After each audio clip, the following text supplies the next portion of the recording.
Comments? Questions in the back? What are the kind of topics that were off limits at PPFA? 9/11. That's a big one. I just did a 3.5-hour fundraiser for that today. It was the first time it's ever been on. Other than Bonnie Faulkner's show, or other than when Peter and I covered it, or Dennis Bernstein, it's the first time it's been on. They don't. In fact, it's not the first time it's been on. Only there was major resistance from key progressive political figures and journalists to not cover those issues for fear of it somehow, I don't know, debasing the integrity of a station that purports to have free press principles.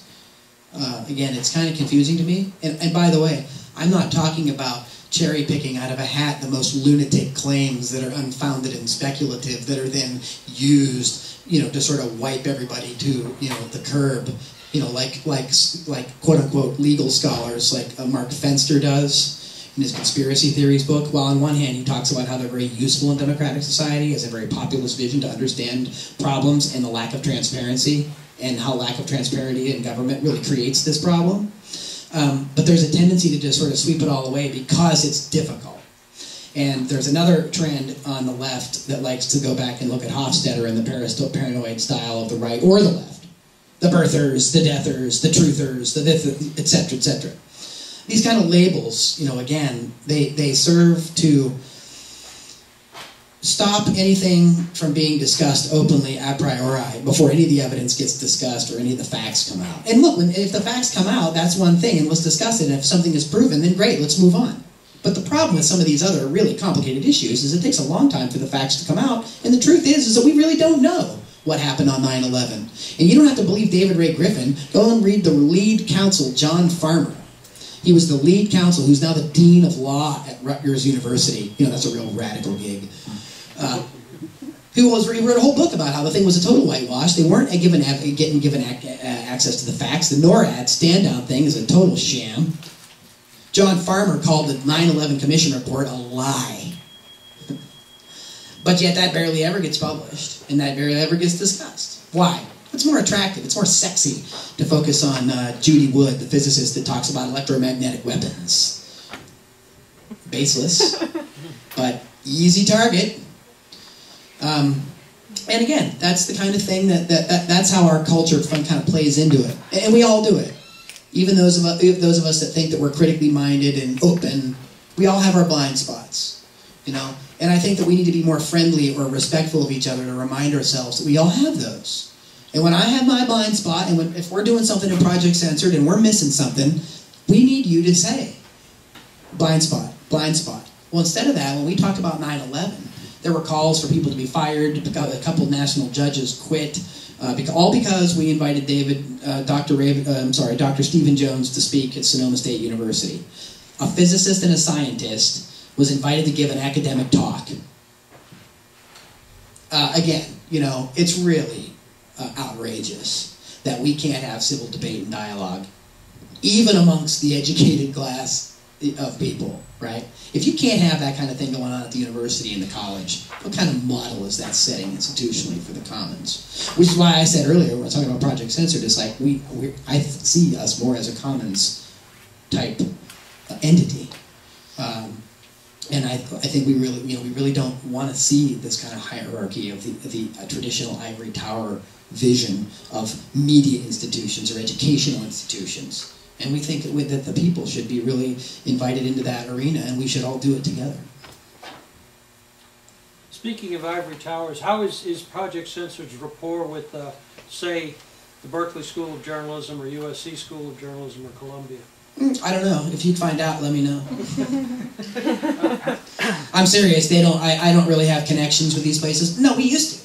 When Ben McDickian was here, friends with Carl Jensen. No, not at Columbia. And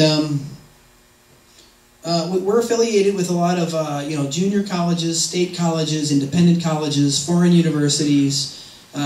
We have a couple. We have people at Temple, and we have some people at some other places, but we don't have anybody here. If anybody has connections at UC Berkeley, I have someone that I met not long ago that's going to go to J school there in the fall, and he said he was really interested in it and wanted to bring it in. And I would welcome any opportunity to talk to any of these people in any of these settings and get them involved or have us be involved in supporting them in any way. Do it our way kind of thing. But we're very open and very interested in that, and we really try to do that in terms of our outreach. So if there's any way that anybody here can help us out in that capacity, we'd be more than welcome to hear. What about you mentioned briefly the electronic voting and the as far as election fraud. Election fraud. What in the 2011-2012 book? How do you touch on that? We had a whole chapter in the 2010 book on it with Brad Friedman. Oh, okay, yeah. Mark Crispin Miller has written stuff with us. I gave a talk with Mark Crispin Miller in New York last fall. And Miller has experienced some of the same problems we've experienced. He was on a lot of media sources. He got attention. He was respected in various left periodicals and so forth. And as soon as he started to get on the election fraud thing, it kind of went. And the same kind of thing happened with some of the stuff we were doing. Is there was subjects that people didn't want to touch. And by the way, the stuff that we did with election fraud, like with Steve Freeman, the MIT scholar who's at the University of Pennsylvania, a PhD statistician, wrote the book "Was the 2004 Election Stolen?" with a question mark. I mean, that's like a joke in the statistician world.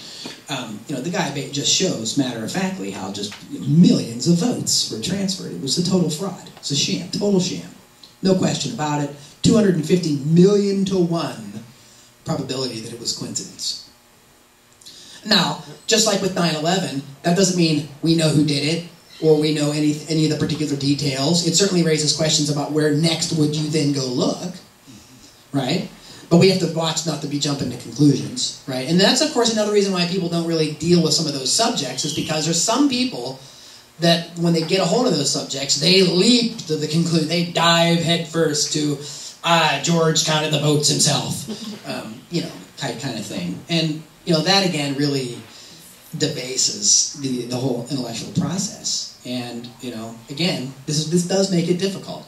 Which, back to Cass Sunstein and cognitive infiltration, if you've got agents of the government or other interests purposefully infiltrating groups to make them look more outlandish, more ludicrous, then more reasonable people are going to say, I can't afford to be associated with those people, so I can't talk about that in public.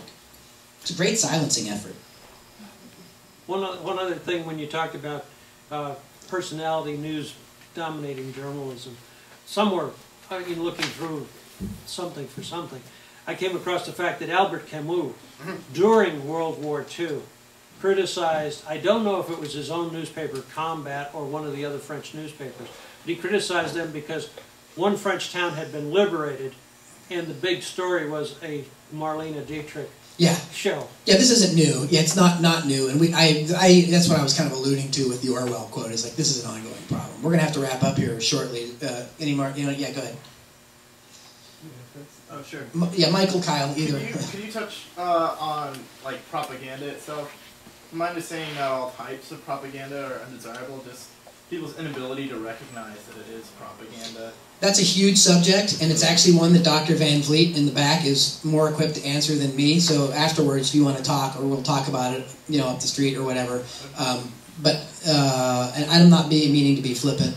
It's a very huge question, and actually, Jacob writes about some of that in the new 2012 book, and his dissertation addresses some of those things. So definitely should talk to him after this. But the view of Project Censored is at least twofold. A, we're against propaganda.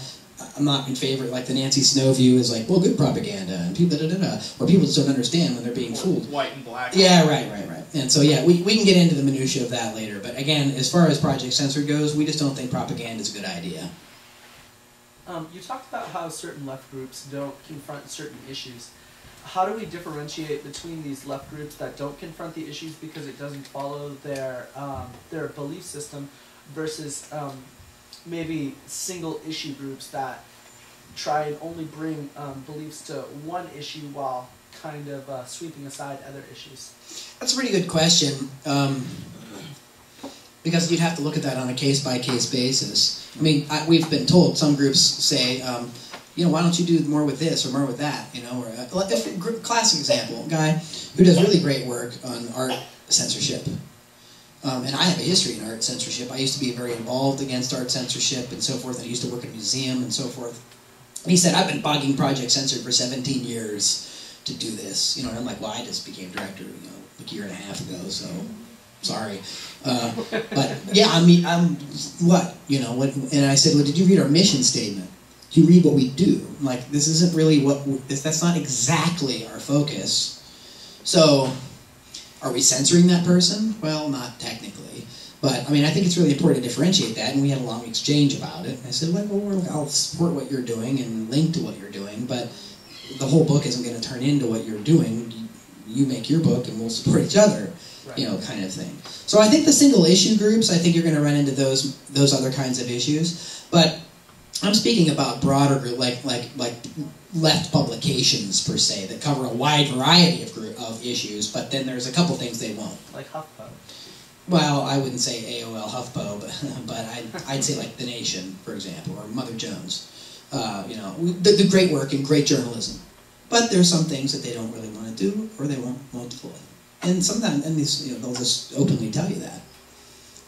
So and you just kind of, I don't know what you do with that. You just got to take it and work around it. Mm-hmm. But again, more case by case. Anybody else? Last comment? Question? Feel free to stick around if you want. I'm going to be here. I'm going to actually be helping clean up with good friend Jacob. I'd like to thank Jacob and Mose for having us here this evening. I'm going to be around. I'll stick around for a while, and we've got books here. We've got books in the back. If you want to pick one up, sign one, talk about stuff, I'm around. So if you want to hang out and talk about things, I'd love to do that. Thanks again.